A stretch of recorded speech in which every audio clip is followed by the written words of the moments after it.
4 chillies, కొంచెం కరివేపాకుని మనం పేస్ట్ చేసుకొని పొయ్యి మీద 2 స్పూన్లు ఆయిల్, 2 స్పూన్లు గీ వేసుకొని అది పేస్ట్ వేసుకొని ఫ్రై చేసుకున్నాక సన్నగా తరుగు పెట్టుకున్న క్యారెట్ ఇంకా బీన్ పీసెస్ వేసుకొని మనం ఫ్రై చేసుకున్నామండి.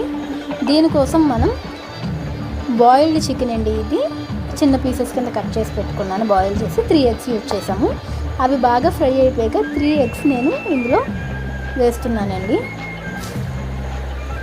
3 ఎగ్స్ ఇక్కడ మనం తీసుకున్నాము. ఇది క్వాంటిటీ 6 మెంబర్స్కి వచ్చేటట్టు చేశానండి.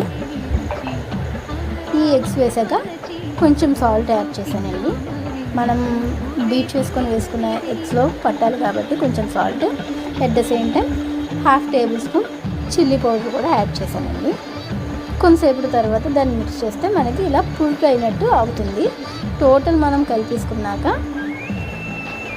ఇక్కడతో ఇది రెడీ అయిందండి. ఇప్పుడు మనం బాయిల్ చేసి పెట్టుకున్నాం కదండి అక్కడ చికెన్, ఆ చికెన్ కూడా నేను ఇక్కడ యాడ్ చేశాను. చికెన్ బాయిల్ చేసాక కొంచెం సాల్ట్ వేసుకొని తర్వాత రైస్ యాడ్ చేశానండి.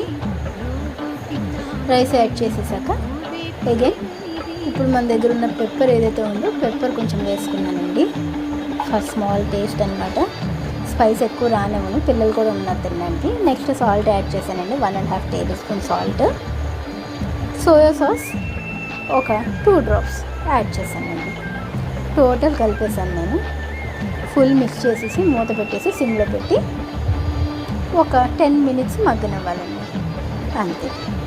ఎగ్ చికెన్ ఫ్రైడ్ రైస్ అనేది మనకి కంప్లీట్ అయిపోతుంది. ఇది సింపుల్ స్టైల్ అండి, bachelor style. Thank you all for watching. Please subscribe చేసుకోండి.